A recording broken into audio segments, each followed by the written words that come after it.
down if you want a 1 year or 3 year. Put your email address in there if you missed the first one. And then, okay, here's the secret. Tear off that little corner and take it downstairs.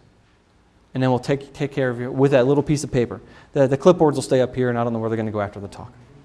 Okay. Now, some of you have seen our Darwin documentary. In fact, this is an older slide before we could use the word "The Voyage That Shook the World," but now we've released it. Everybody knows we made it. Back then, the world just knew we were working on a Darwin documentary. Didn't know what it was. That video, I think, is extremely powerful.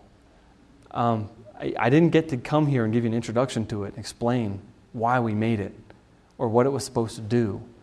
How many of you were satisfied and happy with the answers we gave in the video? Oh, one or two, really? I'm not. I wanted to, but we didn't. In fact, we didn't answer any questions. We just raised questions, and that was the goal. Raise questions in an unbeliever's mind. Make them walk out of there saying, oh, I didn't know that about Charles Darwin, huh? And get them to start thinking. That was the whole goal of the whole project. So if you want to get it or want to talk to, see someone who raised their hand, and maybe they'll give you a good review. And I talked about Journal of Creation. I tell you what, every time I get a Journal of Creation, I can't believe what I read in it. Some guy will publish something, usually a lot of stuff on genetics, which I'm enjoying a lot, and I read this thing, it's like, oh man, why didn't I think of that? That's the coolest thing I've ever heard in the world. We are taking genetics and making it ours, to the point where I really do think we've killed mechanistic Darwinian evolution. I think we've got enough arguments to say, oh, Darwin doesn't work. Find something else. Thank you for inventing all that cool stuff. We'll take those toys for ourselves. Go find something else to play with. And I'm not kidding. And there's this book that's downstairs on the table. Genetic Entropy and the Mystery of the Genome by John Sanford. John Sanford has become a very good friend of mine. Now, he invented the gene gun. The gene gun was used to make most of the transgenic crops in the world. He is an extremely famous scientist with I don't know how many patents and I don't know how many publications. The guy is very well known. Well, after being at Cornell University for 30 years as a hardcore evolutionist, he got saved. And maybe 8 years ago, maybe 6 years ago, he came to the dark side. He became a young earth creationist. And then he wrote this book, Genetic Entropy and the Mystery of the Genome, which I feel is a nail in Darwin's coffin. He writes from an insider's perspective, using mostly evolutionary theory and mostly quotes from evolutionists on how evolutionary theory can't work.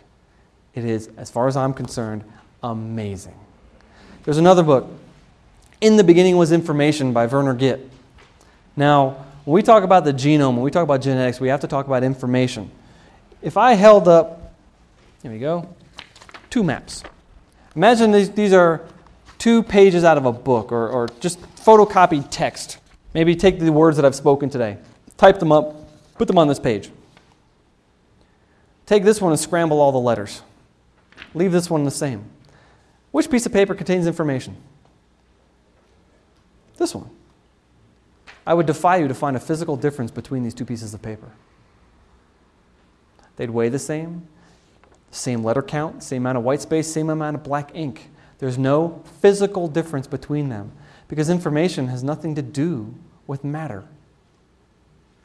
It doesn't come from natural processes. It doesn't come from especially randomness because information by definition is not random. It has to be programmed by an intelligent thing. And the genome is nothing but information. It is a more complicated and more robust computer program than anything man has ever conceived of. We can't even figure it out yet, how God did that. It's unbelievable. Well, we get a lot of our greatest arguments for creationism, for me today, come out of information theory, computer science. And that book details that, and it's great. Now, maybe you don't like so much detail or so much highfalutin science, and you want something, but you want to get down to a more basic level. I would recommend the Creation Answers book, especially if you're just starting out on this topic. You might not want to jump into the real technical stuff. We're going to do a Q&A here for a little while. And I am going to try to field answers. And I bet 95% of your questions come out of the Creation Answers book. Because we've done this a lot. I mean, the guys at CMI have been doing this for 30 years. And we do 1,200 talks around the world each year. We get a lot of the questions that happen to be the same as the question that were asked at the last one. So we put all the answers to these questions in a book. And that's our first go-to resource if you're getting started. That's where to go. I've got a list of potential questions up here. The ones with asterisks, I've got some slides behind that. We don't have to do this. You can ask me anything you like. Please don't ask me anything about end times theology or Bible translations. And a dream you might have had where God told you a special revelation that no one would understand. Things like that. I've heard a lot of weird things. I say, if I do this in a church, I say, don't ask me anything that where I might be tempted to say something different than this pastor would teach from this pulpit. But we're not in a church setting, and we've got a whole lot of denominations here, but just stick to sciencey things. Okay. Yes? I was watching this video on evidence for a creator. Okay. I forget the name of it. Good video, watched over of it. But I couldn't quite figure out what they were saying above my head just a little bit. They were talking about the half-life of granite, so that the Earth is very young. Half-life of polonium radio halos in granite? Granite or something, yeah. Can you explain that further? There are some radioactive elements that have very short half-lives. But when a radioactive element is trapped inside a crystalline matrix, like a granite, it'll stain the crystal. The